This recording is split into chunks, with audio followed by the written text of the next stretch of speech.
The moment my best friend turned to the crowd and claimed my husband had fathered her child, I didn't cry. I smiled.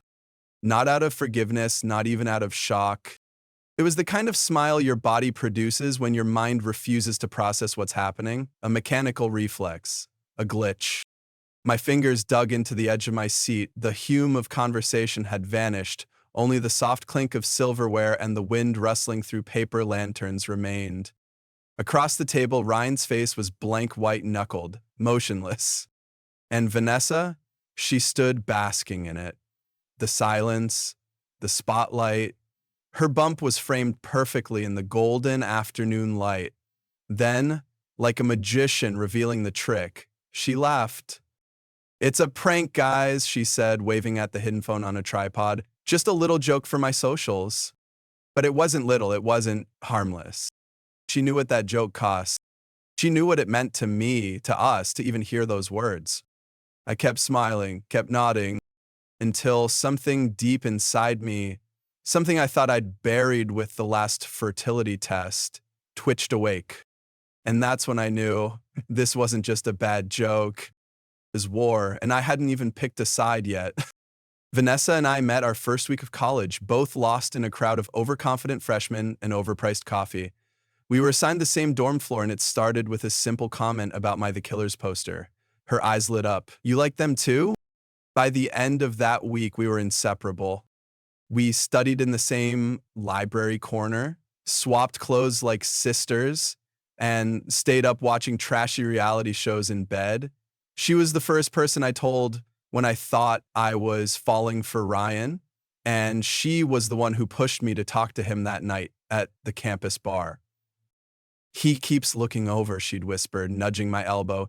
"If you don't go talk to him, I swear I will. And I'll tell him all about your middle school poetry phase." I did, and the rest, as they say, is history. Even after graduation, life kept us in orbit. I went into law, long hours and long commutes, while Vanessa floated between jobs before finding her niche online, building a modest following through fashion blogging and soft parenting advice, even before she was pregnant. We made space for each other despite our different paces. Sundays became our sacred days. Brunch, walks, bookstore browsing. She'd vent about sponsored content. I'd vent about partners at my firm. And when Ryan and I decided to marry, there was no question Vanessa would stand by my side. She did more than that. She helped plan the entire wedding. She handmade our welcome bags, created the playlists, and even stayed up with me the night before, painting my toenails and calming my nerves. "You're the most sane bridezilla I've ever seen," she'd said, half asleep, sprawled across our hotel bed. When Ryan and I moved into our first place, she was the first to help unpack.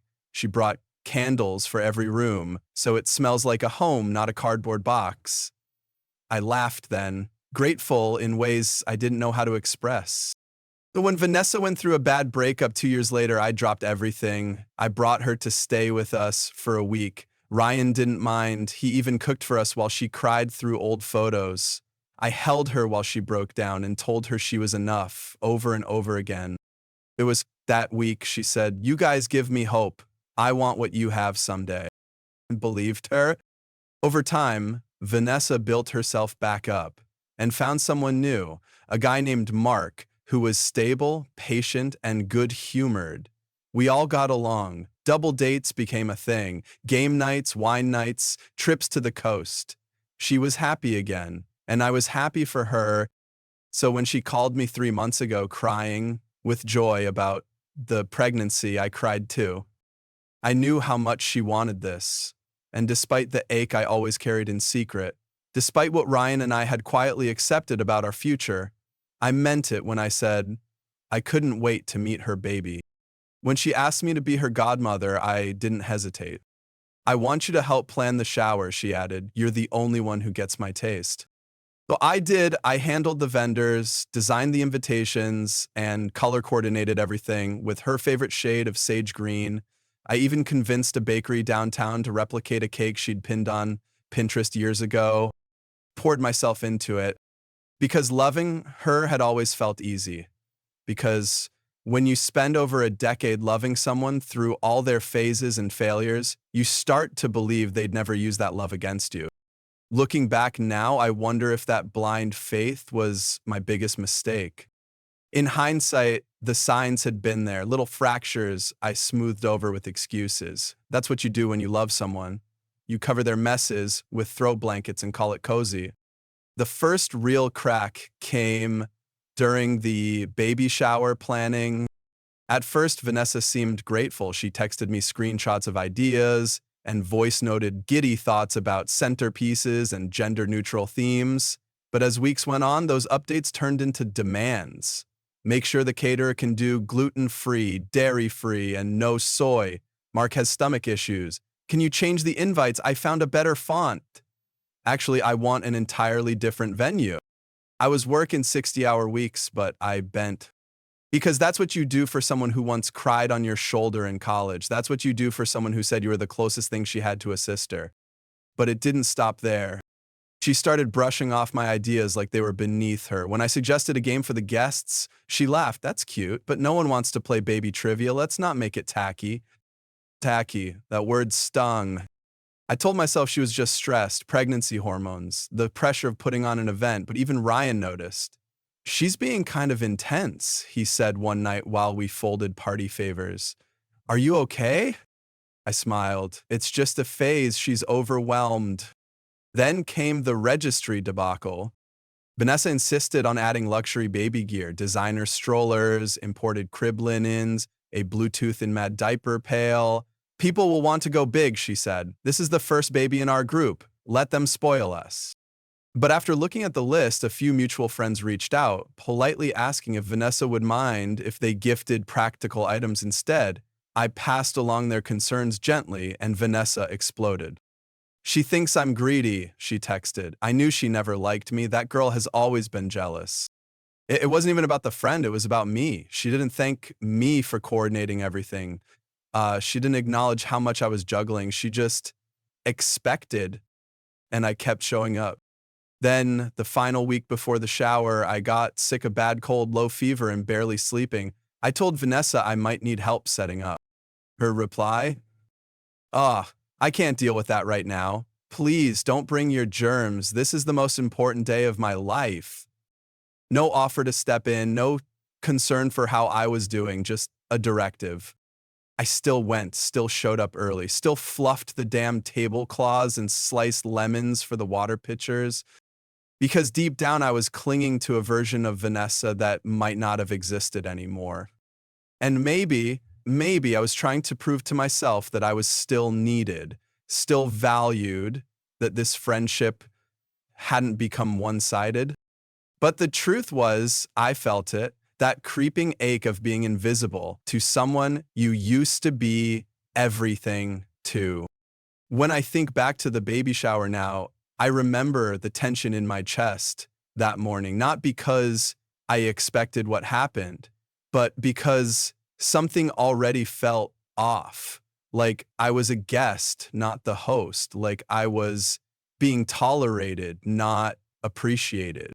I told Ryan on the drive there, I hope she likes it. I really tried. He looked at me and said, if she doesn't, that says more about her than it does about you. I wish I'd listened, really listened, but love makes you deaf sometimes. The sky was clear that afternoon, one of those rare spring days where the breeze felt intentional, like nature was trying to bless the occasion. The backyard looked beautiful, sage green and cream decorations swayed gently. Little mason jars with wildflowers lined the tables, and soft jazz played in the background. Everything was perfect, at least on the surface. I'd arrived early, like always, to make sure everything was set. Vanessa hadn't texted me all morning. No thank you or I'm so excited, just silence.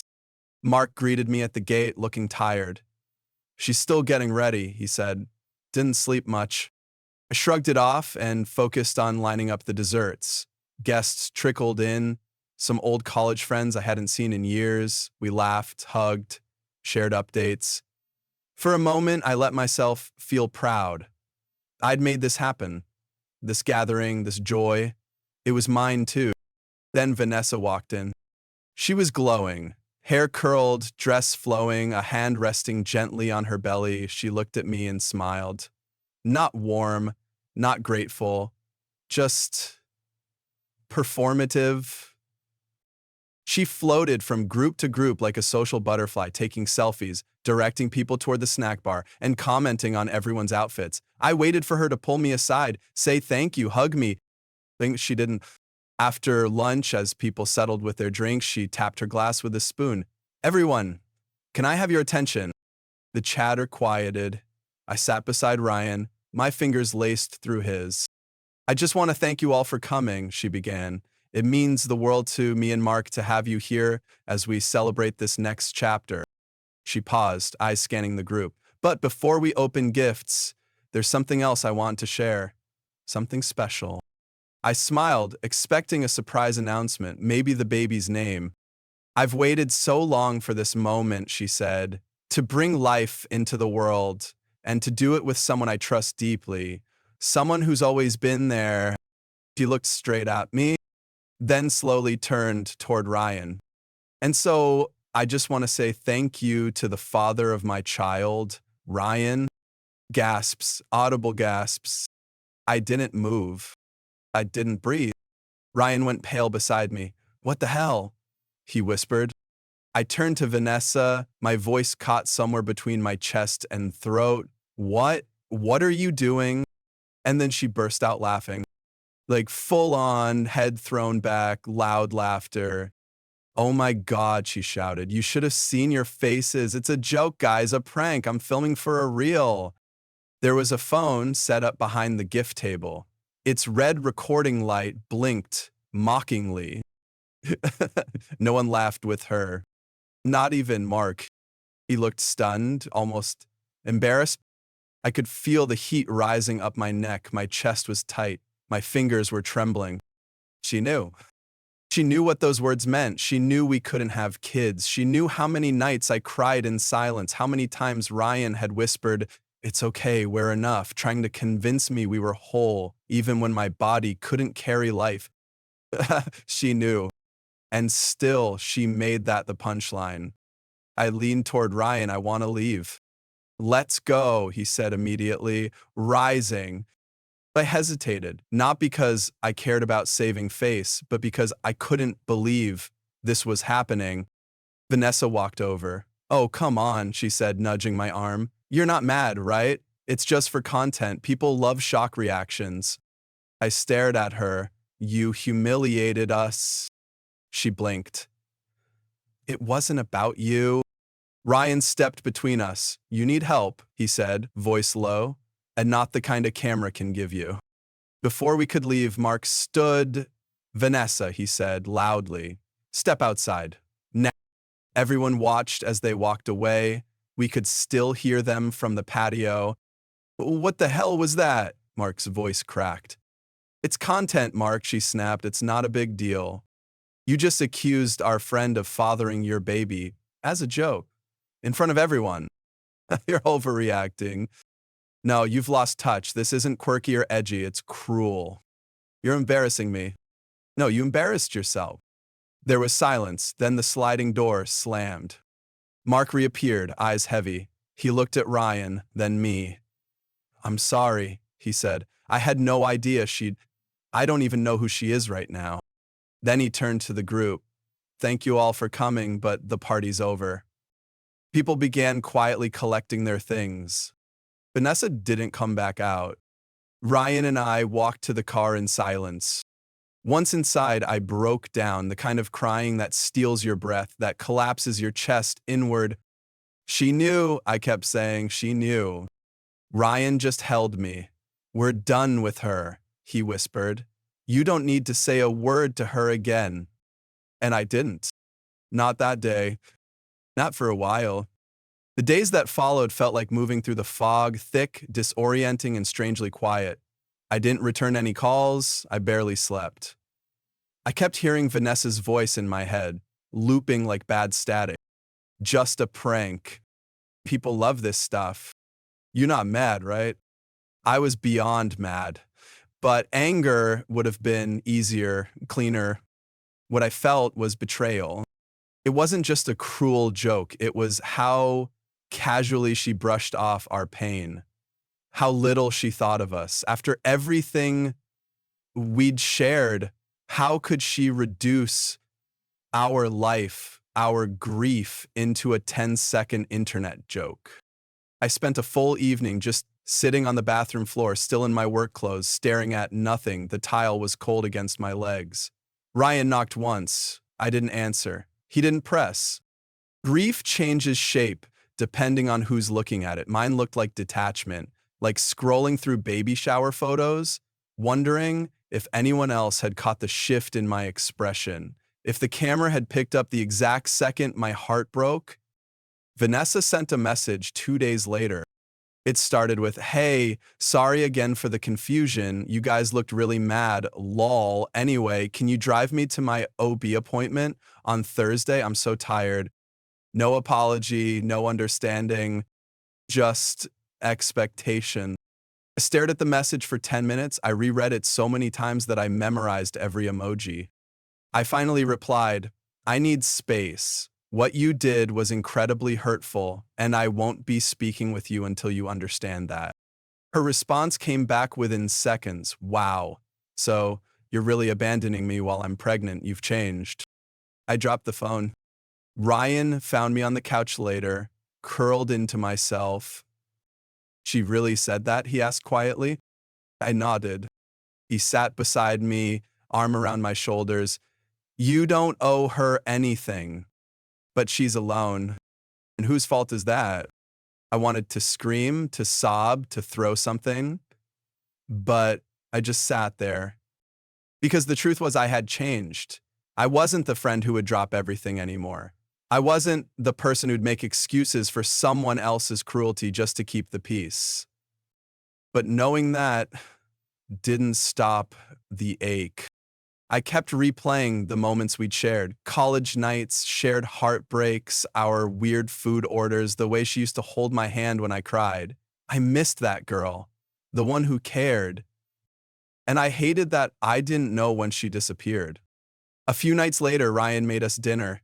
He tried to joke, to lighten the air, but I saw it in his eyes. He was exhausted too, not just from the public embarrassment, but from seeing me like this, small, withdrawn.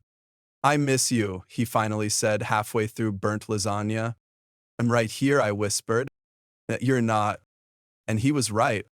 I was disappearing into guilt, confusion, heartbreak. I kept second-guessing myself. Was I overreacting? Was I being dramatic? Was it really that bad? Then I reread the message she sent him. He didn't show it to me right away, but when I pressed, he pulled out his phone and handed it to me. It was a paragraph of venom. She accused him of manipulating me, of ruining her life. Then she said something that made my breath stop cold. "No wonder she can't get pregnant. You're not man enough to make it happen." I dropped the phone again. Something inside me snapped. This wasn't pregnancy hormones. This wasn't stressful.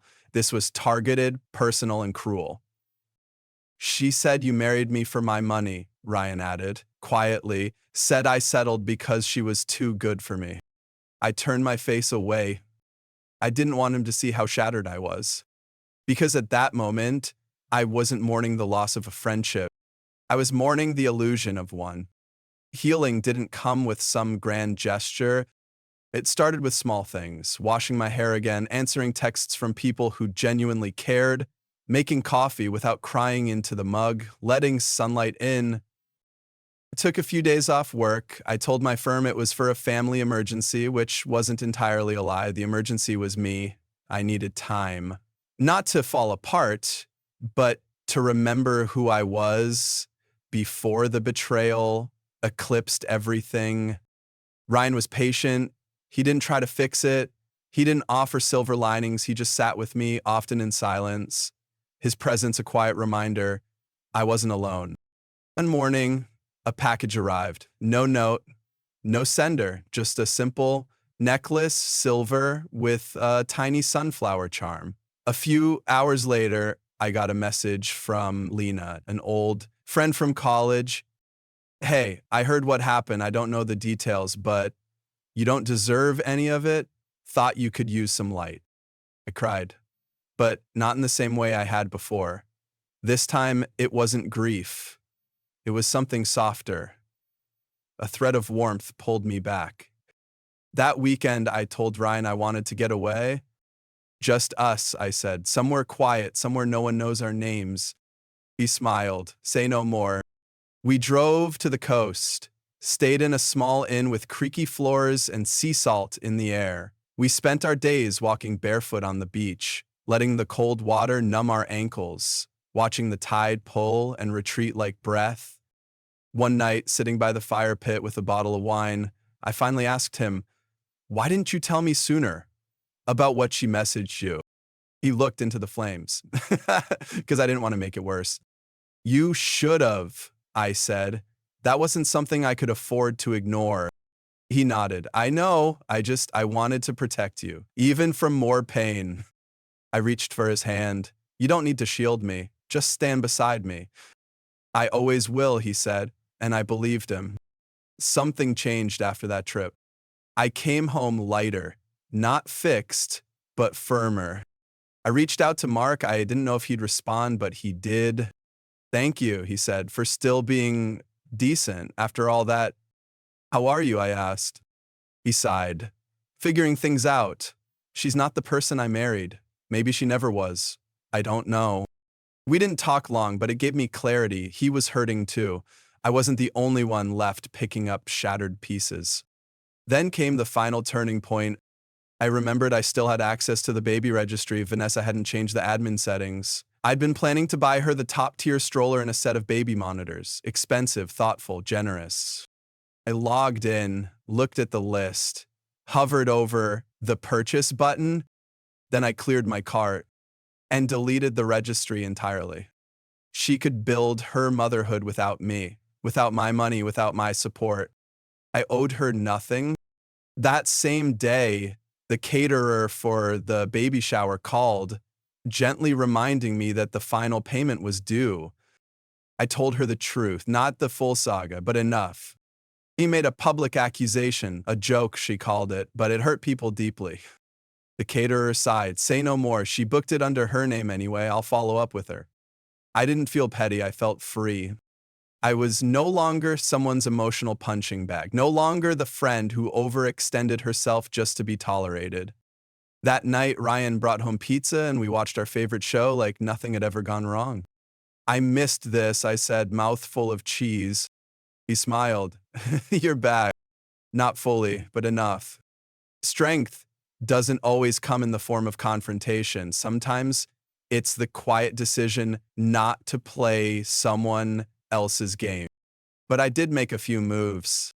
After deleting the baby registry and canceling my gift plans, I went back and double-checked all the vendor contracts. I had fronted deposits for nearly everything, decor, invitations, even the bakery. But the final payments? Those were due after the event. I made some calls. Politely and firmly, I let each vendor know they'd need to contact Vanessa directly for any outstanding balances. I wasn't paying another cent.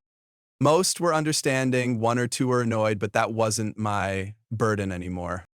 Vanessa texted me later that week. "Hey, I noticed the registry is down. Did something glitch?" I didn't answer. She messaged again the next day. "Are you still mad? Come on, you're dragging this out. I'm going through a lot." Still no reply. Then she left a voicemail. Her tone teetered between self-pity and resentment. "I don't get why you're making me out to be a villain. You know me. You know I didn't mean it like that. I need you. Can't you just let it go?"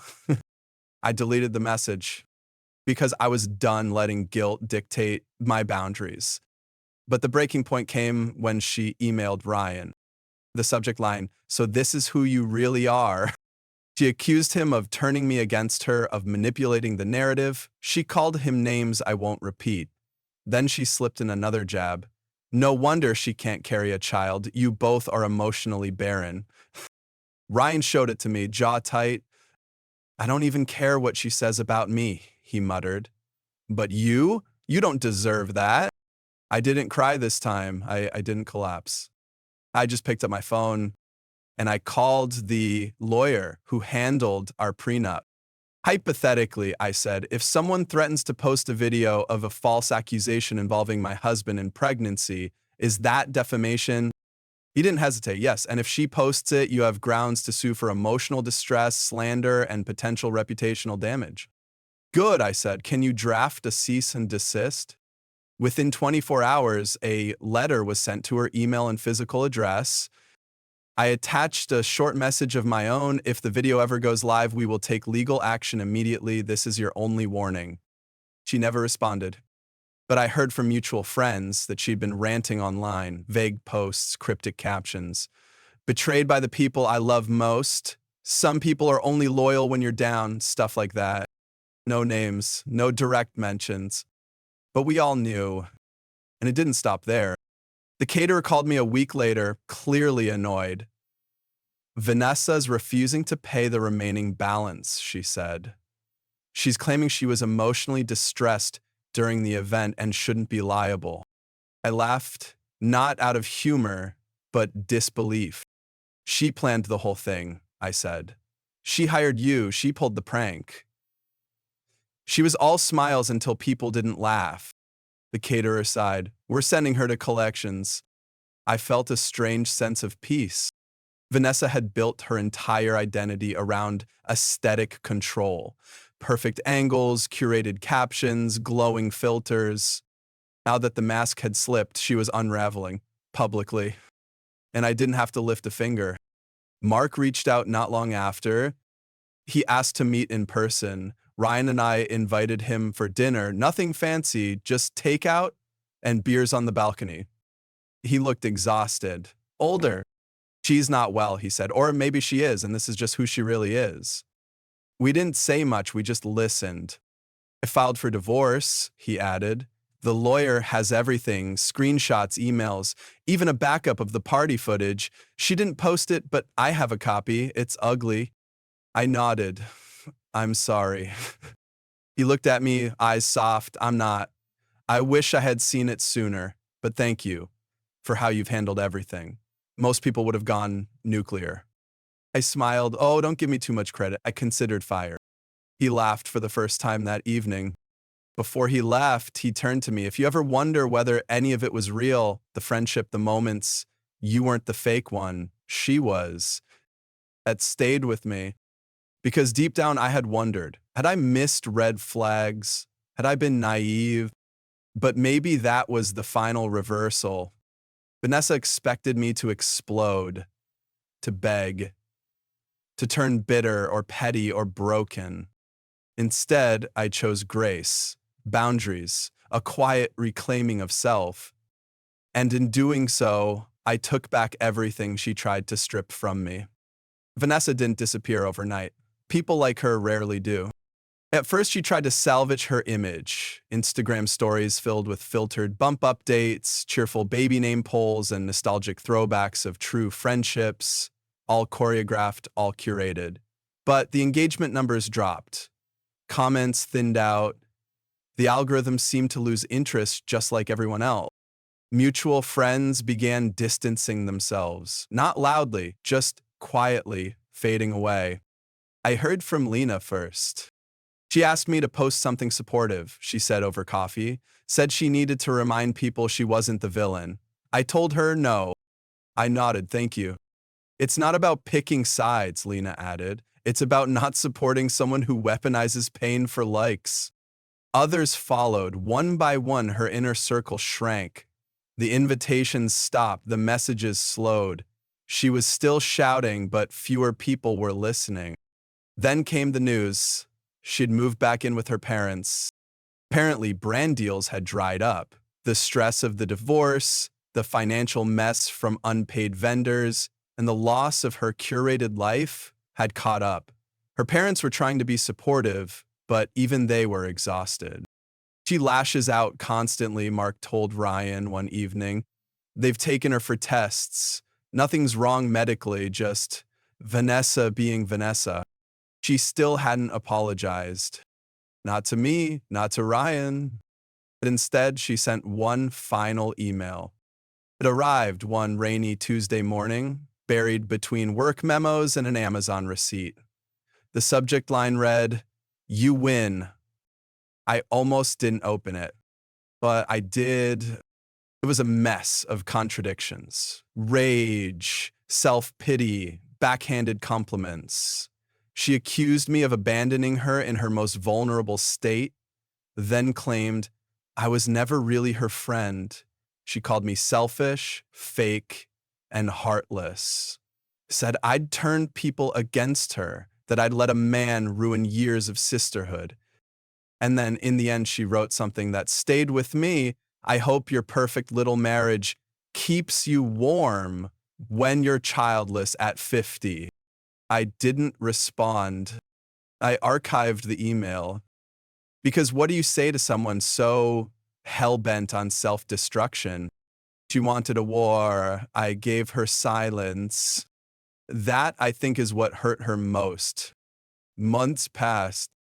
Mark finalized the divorce. He retained full custody. Given Vanessa's instability and lack of income, she'd be allowed supervised visits, but only after proving mental and emotional readiness. He sent us a picture of the baby, a beautiful little girl, all cheeks and tiny fingers. "We named her Elise," he wrote, "after my grandmother." I didn't let Vanessa choose. Ryan and I stared at the photo for a long time. "She looks peaceful," I whispered. "She looks safe," he said. And in that moment, something settled inside me. Not forgiveness, not yet, maybe not ever. Like Vanessa had always chased an audience, a spotlight, applause. She never realized the damage she caused in the wing. Now, she sat in the empty theater of her own choice, curtain drawn, applause faded. And I walked away before the final act. Healing doesn't come with the finish line. There's no medal, no audience cheering you on when you finally stop checking your phone for a message that won't come. It's quieter than that. It looks like a Saturday morning when I sleep in without guilt. A walk where I don't rehearse what I'd say to her if she ever apologized. A dinner where laughter isn't forced, and I don't feel the need to prove that I'm over it. In the months that followed everything, I realized I had spent so much of my life trying to be the dependable one, the good friend, the strong partner, the fixer. I wore sacrifice like a badge. But somewhere along the way, I forgot that showing up for myself mattered just as much. Vanessa taught me that.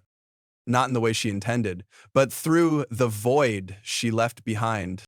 I've learned that not every friendship ends with a bang.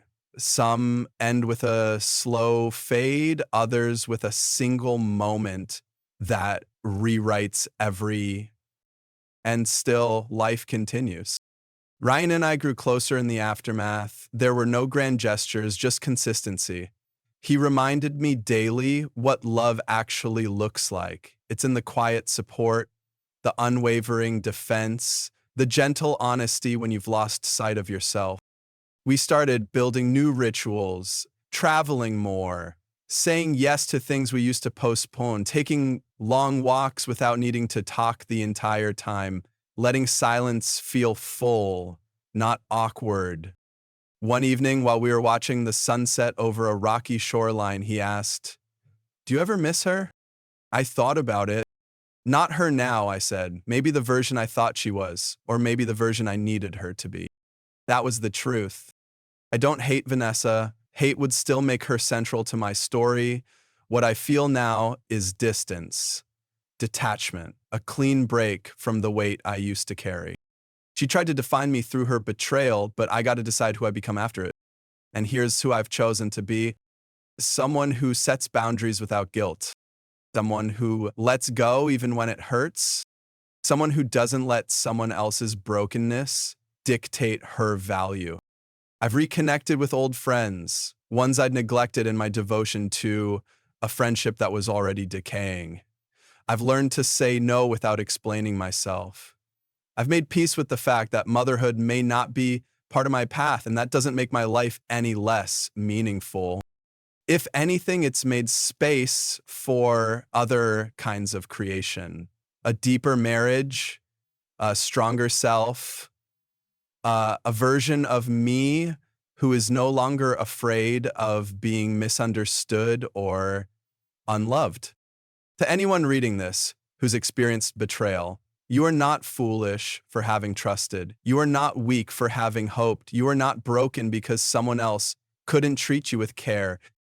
You are human and brave and still worthy of the kind of love that shows up without hurting.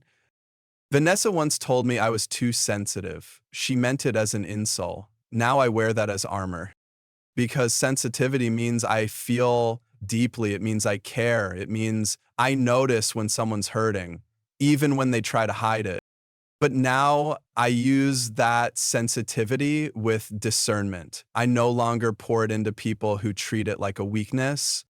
If I could go back and tell myself anything in the moments after that baby shower, when the world seemed upside down, I'd say this: this pain will not define you. It will refine you. You will grow, not because of what they did, but in spite of it. And one day, you'll sit in a room filled with light, laughter, and people who see you, and you'll realize you didn't just survive it. You outgrew it,